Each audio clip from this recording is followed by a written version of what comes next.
Love जिहाद एक बहुत ही ज़्यादा कॉमनल और बहुत ही ज़्यादा कंट्रोवर्शियल वर्ड। अब इसको सुन के कई ज़्यादा लोग जो होते हैं वो इरिटेट हो जाते हैं, कई ज़्यादा लोग गुस्सा हो जाते हैं, कुछ लोग एज अ पार्टी के प्रोपेगेंडा में यूज़ करते हैं और अपने इलेक्शन में भी यूज़ करते हैं। अब कुछ लोगों को ये लगता है कि ये बिल्कुल ख़राब बात है, ऐसा बिल्कुल भी नहीं है, और कुछ लोग ये कहते हैं कि ये परम सत्य है। और अगर आपको नहीं मालूम कि लव जिहाद क्या होता है तो मैं एक शॉर्ट वर्जन में बता देता हूँ कि देखिए, मान लीजिए अगर कोई मुस्लिम है और वो अगर किसी भी सोच से सामने वाली कम्युनिटी या फिर दूसरे रिलीजन की लड़की को फंसाता है, उससे शादी करता है, उसको प्रपोज करता है, उससे लव बनाने की कोशिश करता है, तो उसे कहते हैं लव जिहाद। अब इसमें जिहाद लगाया तो ये बिल्कुल मत सोचना है कि ये बहुत अच्छी चीज़ है। देखिए, इस चीज़ का संदर्भ लिया गया है जब टेररिस्ट अटैक्स होते हैं, जैसे कसाब वगैरह ने कई बार अपने बयानों में ये कहा है कि हम लोगों को मार के जिहाद करेंगे और जन्नत में जाएंगे। यहीं से लिया गया है जिहाद, यानी इन लोगों का सीधा सीधा मकसद है लोगों को कन्वर्ट करने का। को सुन के कई ज़्यादा जो नॉर्मल मुस्लिम हैं और जिनको इन सब चीज़ों से फ़र्क नहीं पड़ता और ना ही कभी इन सब चीज़ों में पढ़ते हैं, उनको बहुत ज़्यादा गुस्सा आता है। पर क्या सही में लव जिहाद एक ख़राब चीज़ है? और क्या लव जिहाद हमारे देश में एग्जिस्ट भी करता है या फिर पार्टीज़ ने बस ये प्रोपेगेंडा बना रखा है? आइए जानते हैं। देखिए, लव जिहाद सबसे पहले हमारे देश में केरल से शुरू हुआ था, और इसका नाम जिस हिसाब से है उससे आप समझ सकते हो कि ये सबसे पहले किसने शुरू किया था। हमारे देश में RSS, विश्व हिंदू परिषद और बजरंग दल जैसी कुछ विंग्स थी, संगठन थे, उन लोगों ने सबसे पहले लेकर आया था वर्ड लव जिहाद, जिसका सीधा सीधा मतलब था जो मुस्लिम कम्युनिटी के लोग हैं वो जिहाद करते, यानी सामने वाली कम्युनिटी या फिर दूसरे रिलीजन की लड़कियों को गलत फहमी दे के या फिर ब्रेन वॉश करके उसको फंसाते हैं, उससे प्यार का नाटक करते हैं, उससे शादी करते हैं और बाद में उसे कन्वर्ट कर लेते हैं, जिसकी वजह से इनका मानना ये है, यानी मुस्लिम लोगों का मानना ये है कि अगर दूसरे को कन्वर्ट कर लेंगे तो ये जिहाद करेंगे, यानी जन्नत में जाएंगे। इसी की वजह से इसको बोला जाता है लव जिहाद। पर क्या सही में लव जिहाद हमारे देश में एग्जिस्ट करता है? देखिए, वैसे तो आप लोगों को लगेगा ये प्रोपेगेंडा है और ये बहुत गलत चीज़ है, ऐसा बिल्कुल भी नहीं है। कई सारे ऐसे हमारे यूट्यूबर भी हैं हमारे देश में जो जर्मनी में बैठे हुए कहते हैं, बहुत ज़्यादा एजुकेटेड हैं, और ये कहते हैं हमारे देश में ऐसा कुछ भी नहीं है, ये बस एक प्रोपेगेंडा फैलाया गया है कुछ पॉलिटिकल पार्टी के द्वारा।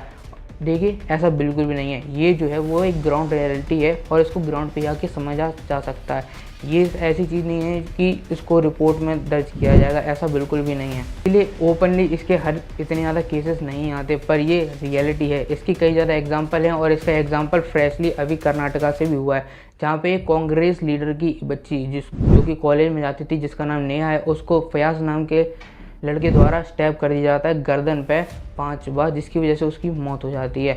अब सारे लोगों को पहले ये लगा होगा कि शायद इन दोनों के बीच में शायद कोई रिलेशनशिप प्रॉब्लम हुई होगी जिसकी वजह से उसको मार दिया गया, चाहे फिर ये दोनों रिलेशनशिप में होंगे इसकी वजह से ऐसा हुआ, पर ऐसा बिल्कुल भी नहीं है। जहाँ पे कांग्रेस लीडर ने खुद बताया कि फयाज ने उसको प्रपोज करने की कोशिश की थी, पर उस लड़की ने मना कर दिया था और गुस्से में आकर उसको मार दिया गया। अब ये अकेला एग्जाम्पल तो नहीं है, यहाँ पे तो मना कर दिया गया, पर ऐसे भी कई सारे एग्जाम्पल हैं जहाँ पे वो हाँ कर लेती है फिर भी मारे जाते हैं। इसका एक एग्जाम्पल है जैसे श्रद्धा वॉलकर। अगर आपको नहीं मालूम कि श्रद्धा वॉलकर का केस क्या था, तो मैं आपको बता दूं कि दिल्ली में ऐसा केस हुआ था जहाँ पे श्रद्धा वॉलकर और आफ्ताब नाम का लड़का एक लिव इन रिलेशनशिप में रहा करते थे। अब श्रद्धा वॉलकर के माता पिता इस रिलेशनशिप के अगेंस्ट थे और उनको मना भी किया गया था श्रद्धा वॉलकर को कि आफ्ताब के साथ मत रहो, वो एक सही लड़का नहीं है, पर फिर भी श्रद्धा उस आफ्ताब के साथ रही। और बाद में जब इन दोनों के बीच में कुछ प्रॉब्लम क्रिएट हुई थी, जिसकी वजह से आफ्ताब ने श्रद्धा को कई टुकड़ों में मार के फ्रिज में रखा और बाद में जाके जंगल में फेंक दिया। और ये अकेला ऐसा एग्जाम्पल नहीं है, यूपी में और ऐसी कई सारी जगह पे ऐसे सेम केसेस हुए हैं जहाँ पे ऐसी हेट की वजह से, या फिर वो कम्युनल हो या फिर रिलेशनशिप की हो, इसकी वजह से अपने पार्टनर को, जो लेडी पार्टनर है, उसको कई सारे टुकड़ों में काट के कहीं कुएं में फेंक दिया जाता है या फिर कहीं जानवरों को खिला दिया जाता है। ये तो पिछले कुछ सालों के हैं, यहाँ पे मैंने वो भी 2 ही गिनाए हैं, और ऐसे तो कई सैकड़ों केसेस हो जाते हैं जिसकी सच्चाई सबके सामने भी नहीं आ पाते। अब यहाँ से आप समझ सकते हैं कि कोई लड़की अगर प्रपोजल एक्सेप्ट कर ले तो भी उसको प्रॉब्लम एंडिंग हो जाती है, और ना करे तो उसको तो प्रॉब्लम हो ही गई थी, अभी आपने देख लिया होगा।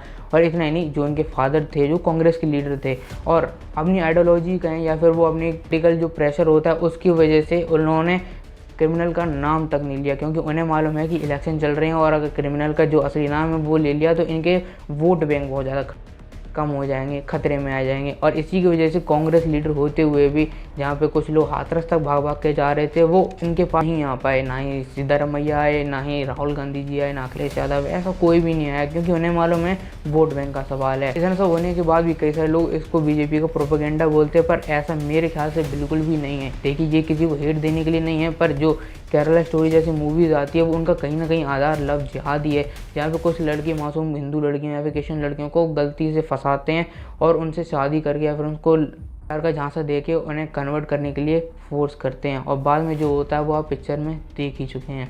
और इतना ही नहीं, कई बार न्यूज़पेपर्स में और कई बार ऐसी वीडियोस भी वायरल हुए हैं जहाँ पे वो साफ साफ कहते हैं कि हमें तो रुपए मिलते हैं इन जैसे लोगों को कन्वर्ट करने के। ये दलित और आदिवासी से शुरू होते हैं और जनरल कास्ट, ब्राह्मण, बनिया, ठाकुर तक जाते हैं। यहाँ पे ना लाखों रुपए तक दिए जाते हैं। प्यार में फंसाने के अलग होते हैं और उनकी पूरी रेट लिस्ट होती है कि इन्हें कन्वर्ट कर दिया शादी के बाद तो कैसा होगा, ऐसा होगा, वैसा होगा। इसकी वजह से लोग ना चाहते हुए भी इन सब चीज़ों में फंस जाते हैं क्योंकि उनके पास और कोई तो साधन है नहीं कमाने का। अब इस चीज़ को भले ही कितना भी ज़्यादा प्रोपेगेंडा बोला जाए पर ये सच है। और इस चीज़ से अगर किसी को प्रॉब्लम हुई तो सॉरी, पर ये सच ही है। और अगर ये वीडियो अगर आपको अच्छी लगी तो इस वीडियो को लाइक कर देना। बाकी वीडियो के लिए थैंक यू देखने।